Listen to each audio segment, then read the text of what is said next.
सभी का स्वागत है आपके अपने YouTube channel excellence by PS पर। मैं पीएस आपका स्वागत करता हूं। आज मैं डिस्कस करने वाला हूं 12th बोर्ड जो हिंदी का एग्ज़ाम है वो काफ़ी ज़्यादा इम्पोर्टेंट है, जो मैं आपको यहां से करवा रहा हूं। तो आप इसको प्रिपेयर कर लेंगे तो आपको बहुत सारे क्वेश्चंस यहां से देखने को मिल जाएंगे। तो आप इसको जल्दी से प्रिपेयर कर लीजिएगा, क्योंकि आपके लिए महत्वपूर्ण समय है। इसलिए मैं आपको महत्वपूर्ण प्रश्न भी लेके आया हूँ, जिससे कि आप अच्छा स्कोर कर सके। तो आइए स्टार्ट करते हैं। उससे पहले आपने वीडियो को लाइक नहीं किया तो वीडियो को लाइक ज़रूर करें। और इससे पहले मैं प्रैक्टिस सेट फर्स्ट जो है ना और सेकंड अपलोड कर चुका हूँ। ये प्रैक्टिस सेट थर्ड है, उसके बाद प्रैक्टिस सेट फोर्थ और अपलोड किया जाएगा। ठीक है, तो इसको ज़रूर देख लीजिएगा। एक मैंने पेपर भी भेजा है, तो जो है ना हो सकता है वो पेपर फंस जाए, उसको भी आप ज़रूर तैयार कर लीजिएगा। ठीक है, तो इनमें से भी बहुत सारे क्वेश्चन आ रहे हैं। 10th बोर्ड एग्ज़ाम में भी बहुत सारे क्वेश्चन आए थे। पूरा का पूरा पेपर यहीं से था, 4 सेटों में से, इसलिए मैं आपको ये 4 सेट करवा रहा हूँ। तो आप जल्दी से प्रिपेयर ज़रूर कर लें मैं। ठीक है, तो आइए स्टार्ट करते हैं। तो यहाँ से पेपर स्टार्ट हो गया है। 12th बोर्ड जो है ना हिंदी का पेपर प्रैक्टिस सेट थर्ड है, और ये 80 नंबर का पेपर आ रहा है आपके एग्ज़ाम में। अभ्यास प्रश्न पत्र दे रखा है, तो इसको सॉल्यूशन बताता जा रहा हूँ। तो इसकी प्रिपरेशन आप ज़रूर कर लें, और काफ़ी ज़्यादा क्वेश्चन आपको यहाँ से देखने को मिल सकते हैं। तो आप परिचय कविता किस गीत संग्रह से ली गई है? तो ये जो है ना निशा निमंत्रण से ली गई है। ऑप्शन सी इसका सही आंसर है। करुण रस का स्थायी भाव क्या होता है? करुण रस का स्थायी भाव शोक होता है। फिर इसके बाद यहाँ दे रखा है भक्तिन संस्मरण संस्मरणात्मक रेखा चित्र इनमें से किस संकलन में संकलित है? तो ये जो संकलित है स्मृति की रेखाओं में से संकलित है। फिर सातिया का अर्थ क्या होता है? सातिया का अर्थ होता है सौ शास्त्रिक चिन्ह होता है। फिर यहाँ से दे रखा है अतीत में दबे पांव रचना में मोहनजोदड़ो को देखकर लेखक ओम धानवी को याद आ गया। क्या आ गया इन्हें याद? जैसलमेर याद आ गया।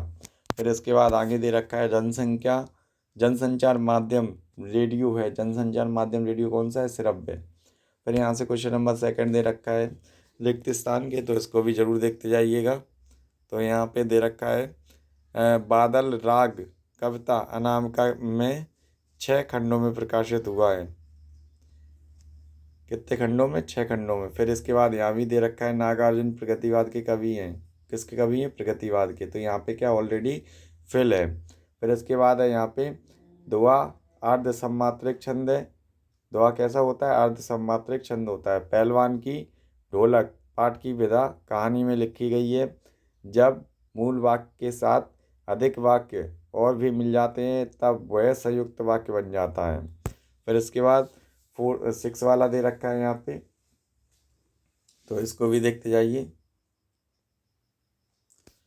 तो यहाँ पे सौदल गेटर मास्टर एंड मराठी पढ़ने आते थे। क्या पढ़ने आते थे? मराठी। फिर इसके बाद लेखक स्तंभ विचार परक लेखक का प्रमुख रूप है यहाँ पे। फिर यहाँ पे आप सही जोड़ी के लिए दे रखा है हरीश रावण बच्चन की जो रचना है उपमान की श्रेष्ठता और पुरस्पात और श्री शीर्षी के फूल सम जाओ इम्पापार एंड रेडियो नाटक की अवधि। तो यहाँ पे इसकी मैचिंग दे रखी है। हरीश राव बच्चन की जो है ना हलाबाद रचना है उपमेय में उपमान की श्रेष्ठता, तो व्यतिरेक अलंकार है। और तुषारपात ये ओले बरसना यानी कि सरी और शीर्षी के फूल हजारी प्रसाद द्विवेदी जी की रचना है। सम हाउ इम्पापर यशोधरा बाबू है। और रेडियो नाटक की अवधि होती है 30 से 60 मिनट की। ठीक है, क्वेश्चन नंबर 4 स्टार्ट हो जाता है यहाँ से। कवि उमाशंकर जोशी ने अपने खेत में कौन सा बीज बोया है? तो कवि उमाशंकर जोशी ने अपने खेत में कविता का बीज बोया है। फिर इसके बाद है जान श्याम धन श्याम को नाच उठे बनबोर पंक्ति में कौन सा अलंकार है? तो इसमें जो अलंकार है वो पुनरुक्ति अलंकार है। कौन सा अलंकार है? सॉरी, भ्रांतिमान अलंकार है। भ्रांतिमान इसका सही आंसर है। फिर इसके बाद है आधुनिक युग की मीरा किसे कहा जाता है? तो आधुनिक युग की जो मीरा है महादेवी वर्मा को कहा जाता है। काफ़ी बार पूछा गया है आधुनिक युग की मीरा किसे कहा जाता है। फिर इसके बाद है जी वन वर्ड में जो है ना आंसर देने हैं। फिर यहाँ पे पूछा गया है आपको मैला आंचल के लेखक का नाम बताइए। मैला आंचल का जो लेखक है वो है फडणवीस रेणु जी। काठ की हांडी बार बार नहीं चढ़ती का अर्थ क्या होता है? तो इसका अर्थ देख लेते। तो इसका अर्थ होता है काठ की हांडी बार बार नहीं चढ़ती का अर्थ होता है छल कपट बार बार नहीं चलता। आनंद यादव का मन किस बात के लिए तड़पता है? आनंद यादव का मन पाठशाला जाने के लिए तड़पता है। इसको ध्यान रखिएगा। फिर प्रदेश के किन्हीं दो लोकप्रिय समाचार पत्रों के नाम बताइए। दैनिक भास्कर और दैनिक जागरण ये लोकप्रिय समाचार पत्र हैं। निम्नलिखित में से सत्य और असत्य कथनों में आपने बताना है। आसमान में उड़ते बगुलों की पंक्ति कवि की आंखें चुरा लिए जा रही है, सत्य बात है ये। फिर इसके बाद सेकंड यहाँ पे दे रखा है, तो इसको देखते जाइएगा और आप इसकी तैयारी कर सकते हैं अच्छे से, और आपका एग्ज़ाम जो है ना अच्छा जाएगा इनकी तैयारी करने से। फिर यहाँ पे इनमें से ही आपको ऑब्जेक्टिव टाइप क्वेश्चन देखने को मिल जाएंगे आपके बोर्ड एग्जाम में। फिर यहाँ पे है जिस कवि में पूर्व पार संबंध ना हो उसे महाकाव्य कहते हैं, सत्य बात है। इंदर सेना सबसे पहला गंगा मैया की जय बोलते थे, सत्य बात है। और गागर में सागर बनने का अर्थ क्या शब्द अपनी अब कम शब्दों में अपनी बात रखना होता है, सत्य बात है। सिंधु घाटी सभ्यता में संतरे और अमरूद फल उगाए जाते थे, असत्य असत्य बात है। फिर इंटरनेट अंतरक्रियात्मक सूचनाओं का भंडार होता है, सत्य बात है। फिर यहाँ से क्वेश्चन नंबर 6 आ गया है, तो इसको भी देखते जाइए। दो छायावाद कवियों के नाम और उनकी एक एक रचना है। तो जयशंकर प्रसाद इनकी रचना है, कामायनी है, आंसू है और लहर, जो 3 रचनाएं हैं। महादेवी वर्मा, निहार, रसिम और नीरज निर्जा इनकी जो रचनाएं हैं। फिर इसके बाद यहाँ से दे रखा है क्वेश्चन नंबर 7 से छोटे चौकरे खेत को कागज का पन्ना कहने में क्या अर्थ नियत होता है। छोटे चौकरे खेत को कागज का पन्ना कहने में अर्थ नियत होता है कि कवि ने कभी कर्म को खेत के बीज में बोने की तरह माना है, और इसके माध्यम से कवि बताना चाहता है कि कविता रचना सरल कार्य नहीं है, और जिस प्रकार खेत में बीज बोने से लेकर फसल काटने तक का काफ़ी मेहनत करनी पड़ती है, उसी प्रकार कविता रचने के लिए अनेक प्रकार के कर्म करने पड़ते हैं, तब कविता जो है ना रच पाती है। स्थायी भाव और संचारी भाव में अंतर पूछे गए थे। संचारी भावों की संख्या 33 होती है, स्थायी भावों की संख्या जो है ना 10 होती है। एक रस में कई संचारी भाव होती हैं और एक स्थायी भाव होता है, ठीक है। फिर इसके बाद यहाँ से ये स्थायी भाव के अंग होते हैं और ये संचारी भाव के अंग होते हैं। ये आते जाते रहते हैं और ये स्थायी भाव संचारित नहीं है होते। फिर यहाँ पे क्वेश्चन नंबर 9 पूछा गया था, किन्हीं दो बार्डिक छंदों के नाम लिखते हुए किसी एक छंद का उदाहरण दीजिए। तो 2 बार्डिक छंद हैं, कविता छंद और सवैया छंद, और इसका जो उदाहरण देना है, तो ये उदाहरण यहाँ पे भजे भजे मन भावना के उद्धव के आवन की, और सुधी ब्रज गावन में पावन जाबे जाबे लगी, तो ये इसका उदाहरण है। फिर यहाँ किन्हीं दो रचनाकारों के नाम और उनकी एक एक रचनाएं लिखनी थी। तो यहाँ पे शिव प्रसाद सितारे हिंद हैं और राजा भोज का सपना ये है। प्रेमचंद पंच परमेश्वर शतरंज के खिलाड़ी और पूस की रात, ये इनकी रचना है प्रेमचंद की। फिर जयशंकर प्रसाद की हैं आकाशदीप और पुरस्कार और ममता। लेखक जिनेंद्र कुमार के अनुसार बाजारूपन से क्या तात्पर्य होता है। तो इसका आंसर यहाँ लिखा है, बाजारूपन से तात्पर्य है कि बाजार के चकाचौंध में खो जाना, केवल बाजार पर ही निर्भर रह जाना, और वे व्यक्ति ऐसे बाजार को सार्थकता प्रदान करते हैं जो हर वह सामान खरीद लेते हैं जिनकी उन्हें ज़रूरत भी नहीं होती, और वे फिजूल में सामान खरीदते रहते हैं, अर्थात वे अपना धन और समय नष्ट करते रहते हैं। लेखक कहता है कि बाजार की सार्थकता तो केवल ज़रूरत का सामान खरीदने में ही है, हमें तभी लाभ होगा जब हम अपने ज़रूरत का सामान लेंगे। फिर यहाँ पे क्वेश्चन नंबर 12 दे रखा है, दूर के ढोल सुहावने होते हैं, पंक्ति का विस्तार। यह कहावत है कि दूर का ढोल सुहावने होते हैं, इसका अभिधा अर्थ यह है कि यदि ढोल पास में बजे तो उसका शोर बड़ा और कड़कूट और कर्कश होता है, और किंतु यही ढोल की धुनी अगर दूर से आए तो वह कर्णप्रिय हो जाती है, और दूर से आती ढोल की थाप सुनकर मानव मन पुलकित हो जाता है और कल्पना करने लगता है कि कहीं कोई खुशी मनाई जा रही और विवाह का ढोल, तो वह फौरन सोचता है कि ज़रूरत उस घर में नववधु लाज से सिमटती सुनहरे सपने देख रही होगी। इस प्रकार की रमणीय कल्पनाएं जो है ना दूर के ढोल सुहावने से पता चलती हैं। तो यही कहावत भी है हिंदी में कि दूर के ढोल सुहावने होते हैं, तो इसका अर्थ यहाँ पे दे रखा है। फिर अर्थ की दृष्टि से वाक्य के प्रकार लिखने, तो अर्थ की दृष्टि से वाक्य 8 प्रकार होते हैं, विधिवाचक वाक्य, निषेधवाचक वाक्य, प्रश्नवाचक वाक्य, आज्ञावाचक वाक्य, इच्छावाचक और विस्मयवाचक और संदेहवाचक और संकेतवाचक वाक्य होते हैं। जूझ शीर्षक के औचित्य पर प्रकाश डालिए। शीर्षक का तात्पर्य क्या होता है। तो शीर्षक का तात्पर्य जूझ का अर्थ की शुद्ध या लड़ाई।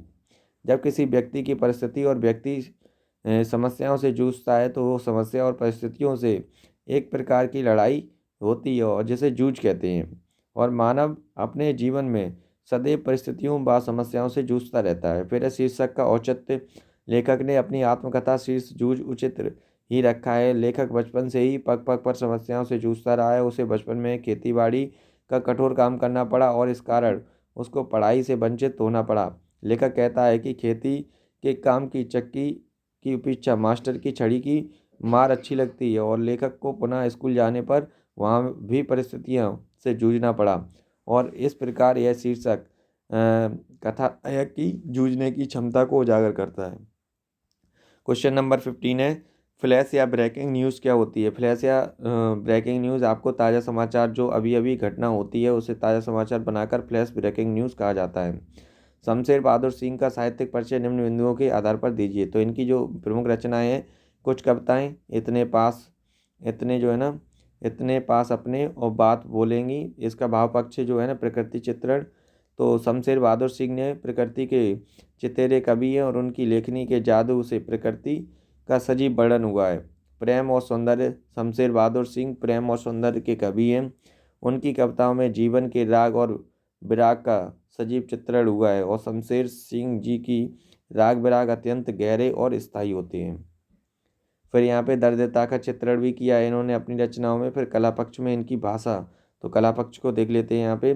शमशेर बहादुर जी की कविताएं जहाँ एक ओर तो अत्यंत सरल है, वहीं दूसरी ओर नितांत और जटिल बन पड़ी हैं। उनकी रचनाएं में उर्दू शायरी का भी प्रभाव स्पष्ट होता है, दृष्टिगोचर होता है और इसके कारण उन्होंने संज्ञा और विशेषण से भी अधिक सर्वनाम और क्रिया और मुहावरे इत्यादि पर बल दिया है। सार रूप में इनकी भाषा सरल सुबोध और साहित्यिक खड़ी बोली है, जिसमें तत्सम तद्भव अंग्रेजी और उर्दू फारसी भाषाओं की शब्दावली का प्रयोग हुआ है। मुहावरों के प्रयोग से इनकी भाषा रोचकता उत्पन्न हो गई है। फिर शैली इनकी कैसी है, तो शैली को भी देख लीजिएगा। शमशेर बहादुर सिंह की मूल शैली भावपूर्ण है और इसके साथ ही उन्होंने वर्णनात्मक और चित्रात्मक शैलियों का भी प्रयोग कविता में किया है। फिर अलंकार योजना, शमशेर बहादुर सिंह ने अपनी रचनाओं में शब्दालंकार अर्थालंकार दोनों प्रकार के अलंकारों को सुंदरता से प्रयोग किया है। जिनेंद्र कुमार का साहित्यिक परिचय निम्न बिंदुओं के आधार पर दीजिए। दो रचनाएं, फांसी और एक रात। जिनेंद्र कुमार जी भाषा के दो रूपों में देखने को मिल जाते हैं और पहला रूप उपन्यास और कहानियों के रूप में देखने को मिलता है और तो सरल सहज है। दूसरा रूप निबंधों में देखने को मिलता है, जिनमें विचार और चिंतन की प्रधानता के कारण भाषा में गंभीरता और दृढ़ता आ गई है और आपकी भाषा विषय के अनुरूप बदलती रहती है।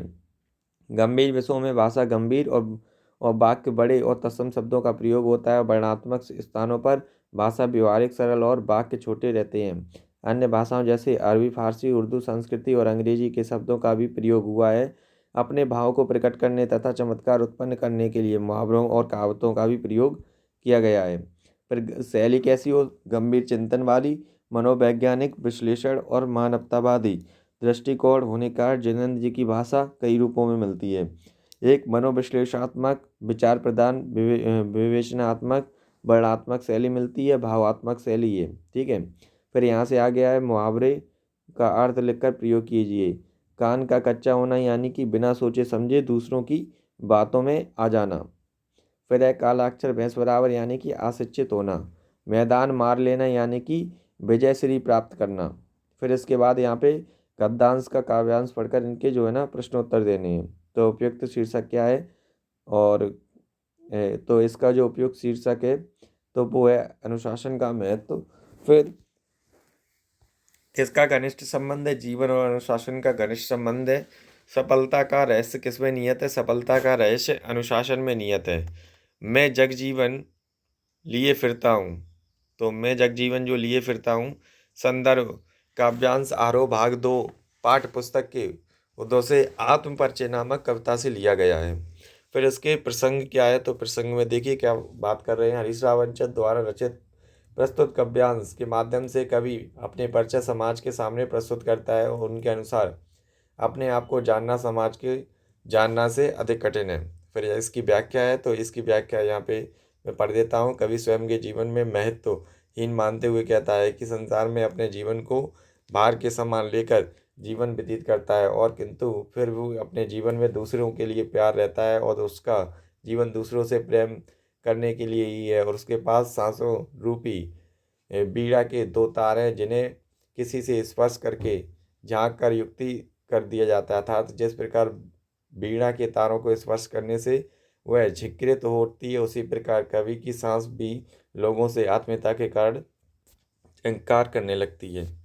फिर यहाँ पे क्वेश्चन नंबर 23 है आपका, लास्ट क्वेश्चन है, जीवन में खेलों का महत्व। यहाँ पे खेलों का महत्व बताया गया है, तो आपने इस तरह से हेडिंग बना बना कर निबंध लिख देना है। इसमें हेडिंग और बनानी है, प्रस्तावना, इस तरह से ये आपकी कुछ हेडिंग रहेंगी। खेलों का महत्व हमारे जीवन में किस प्रकार है, फिर राष्ट्रीय खेलों में खेलने खेलने की भूमिका, और उसके बाद यहाँ पे खेल खेल भावना भी जरूरी है, खेल खेल की भावना, फिर निष्कर्ष क्या है और खेल क्या है, ये सारी चीज़ें इस तरह से अगर लिखोगे, खेल की परिभाषा होती है, तो आपको पूरे में से पूरे नंबर मिलेंगे निबंध में।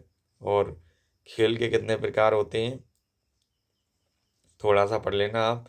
क्या आपने क्रिकेट के अलावा अन्य खेलों में अपना किस्मत आजमाया है, ये सारी चीज़ें नहीं लिखनी है।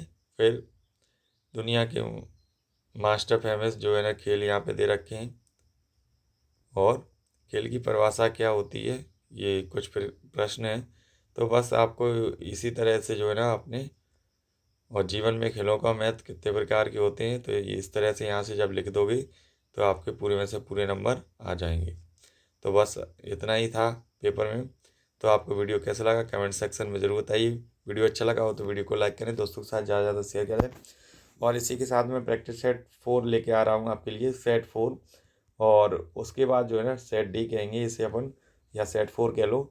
और उसके बाद में एक आंसर शीट बताऊंगा किस तरह से आपको जो है ना एग्ज़ाम को लिखना है, जिसकी वजह से आपके पूरे नंबर आ सकें। आपको कॉपी को उसी तरह लिखना है, अभी मैं बताऊंगा। और तो आप इसको है ना जल्दी से प्रिपेयर कर लें। अभी के लिए जय हिंद फ्रेंड, जय Hind friends, thank you for watching. ज़्यादा से ज़्यादा लोगों भी शेयर ज़रूर करें।